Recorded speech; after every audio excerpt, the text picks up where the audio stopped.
Maneuver today is one of the one-engine maneuvers called drag demo. It's technically called, according to the FAA, demonstrations of various airspeeds and configurations during one engine inoperative. So it's actually a pretty cool maneuver. It's more of a demo that instructors do for a multi-engine private pilot or multi-engine commercial pilot. And it shows the impact of different changes in performance when you're operating one engine operative. So we'll shut down the left engine, which is the critical engine in most light twins and the DA42. So we'll shut down the left engine and we'll fly at Vyse, which is basically the best rate of climb speed when you're operating one engine inoperative, and in the DA42 it's 85 knots. So we'll fly at 85 with maximum power. We may not put in total maximum power just to be kind to the right engine, but some high power setting. And we'll basically look at what climb rate we can get and what angle of pitch we need to do that, and then look at a bunch of different configurations. If you follow per the letter of the ACS, there's several different configurations. You look at the prop windmilling, the prop not windmilling.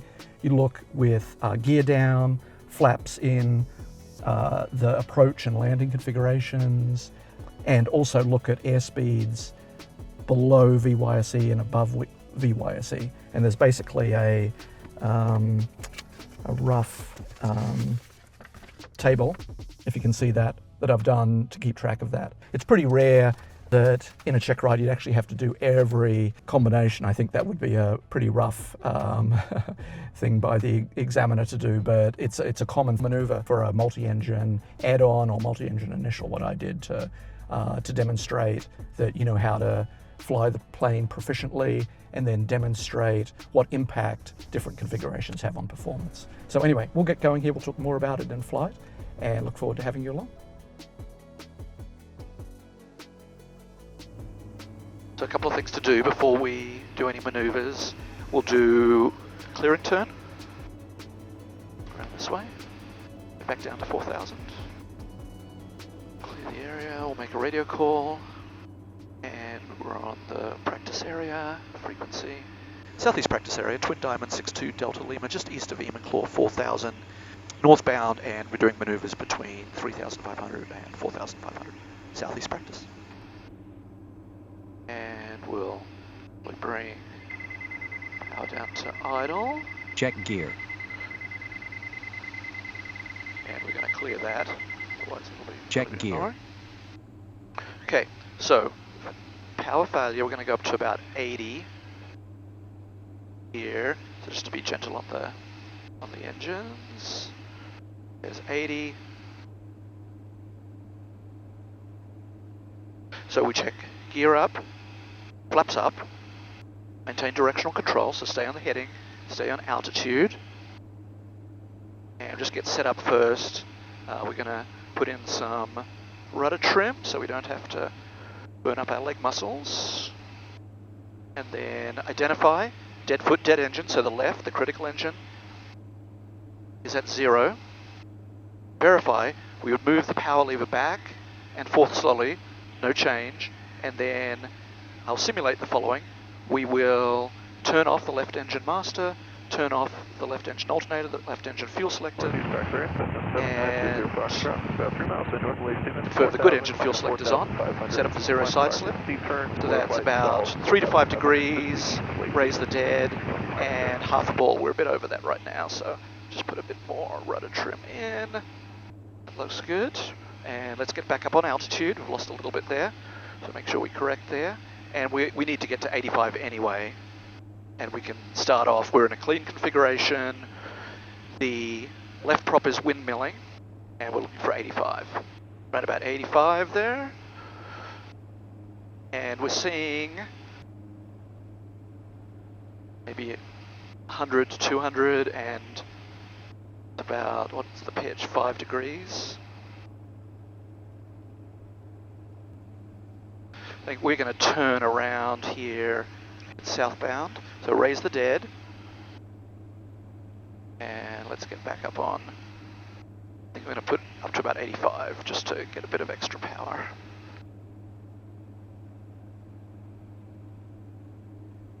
Just a gentle turn back around.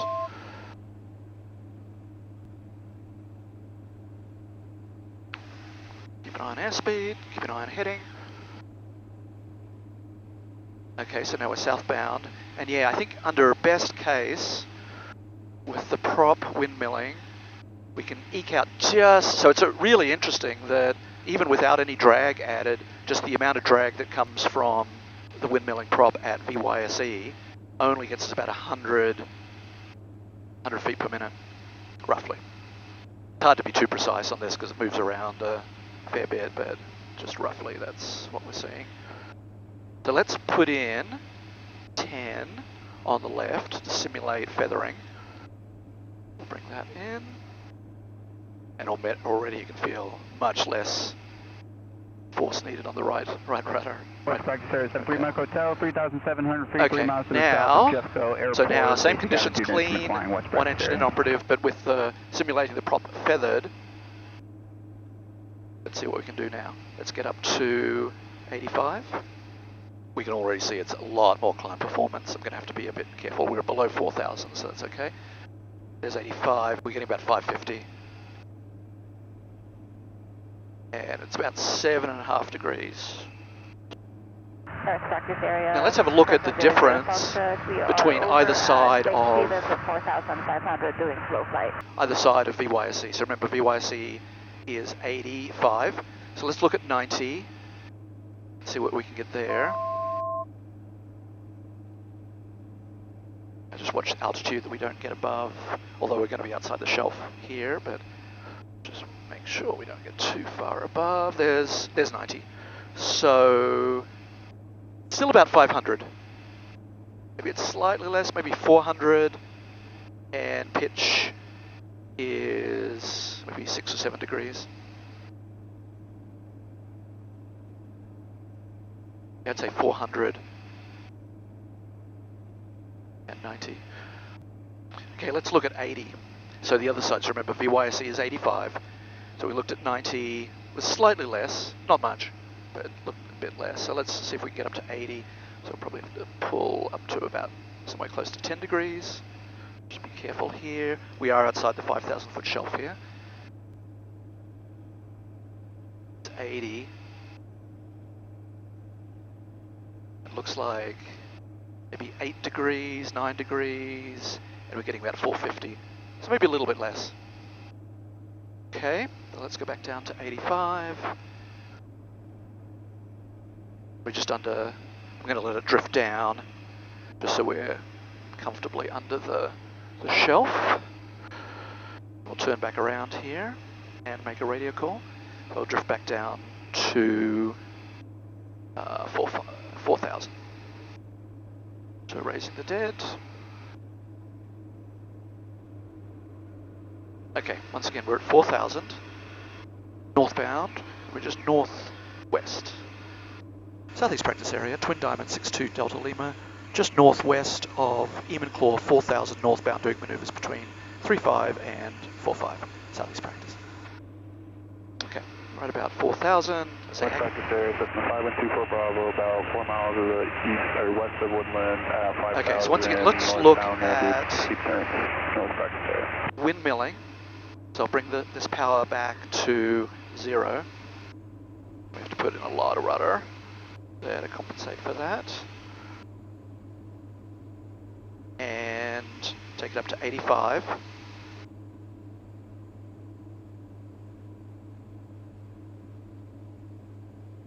And let's just put the gear down and see what impact that has as we're coming up to 85. So below 152. Okay, gears down, flaps are up, and we configured windmilling, so kind of worst case scenario. Heading, let's see what we can do at 85.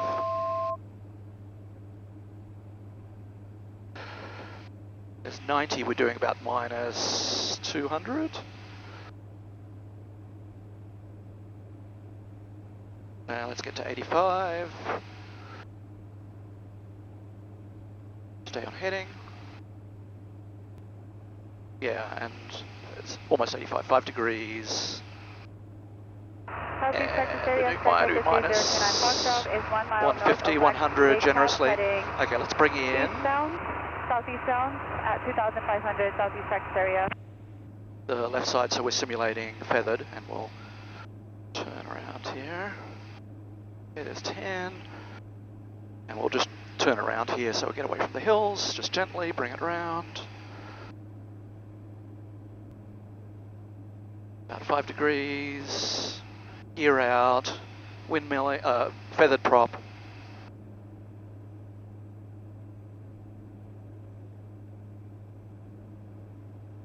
There's a bit of climb. So actually that's not too bad. So at 90, you get about 200 feet per minute. Let's see what we get at 85. Just put back a little bit more. Southeast Texas area, sector 3029 Foxtrot. Over Evergreen Ranch, climbing up to 5,500 area. Yeah, we're just getting to the edge there, about 400. So actually that's not bad with the gear out. And right on Vyse feathered, we're seeing about, we're seeing a little bit of climb performance. So that's good. Okay, I'm going to bring the gear up now. Maneuvering at 3,000 southeast. So hopefully you have a sense from this demonstration of how increased drag and changes in airspeed affect climb performance when we only have one engine working. A visual can really help highlight the key takeaways, so let's look at a graph of climb performance versus airspeed. And first, let's look at the best case scenario. The prop on the failed engine is feathered, the plane is cleaned up, so no gear or flaps extended, and we're flying right at Vyse. We see in this scenario we can get over 500 feet per minute. That's not bad for a plane with one engine failed. But let's see what happens when our airspeed is not right at Vyse. So at 5 knots below or above Vyse, the climb performance drops by approximately 100 feet per minute. The performance is still okay, but this demonstrates that flying right at Vyse really matters. And now let's look at some of the other scenarios we tried during the flight. With the prop on the failed engine windmilling, we see a big loss of climb performance, even when we're perfectly on Vyse. In fact, with no other drag, we are barely getting any climb performance at all. Then, if we extend the gear, we see a further loss of performance. In fact, at Vyse, the best we can manage is minus 150 feet per minute. And at 90 knots, the best rate of climb further decreases to minus 200 feet per minute. And then finally, we look at the extended gear on its own. So with the failed engine prop feathered and the gear down, we see we lose approximately half our climb performance relative to when we had the gear up. So the extra drag from the gear has a big impact on performance, but not as much as a windmilling prop. Once again, we see that if we don't keep the airspeed right at Vyse, there is a similar loss of performance as we saw with the gear up. So hopefully this graph and the demonstration highlights why in like twins, we focus so much on feathering the failed engine propeller and getting to Vyse. I hope you've enjoyed the video. If you're not already, please subscribe to the channel so you'll see future videos, and please leave your comments below.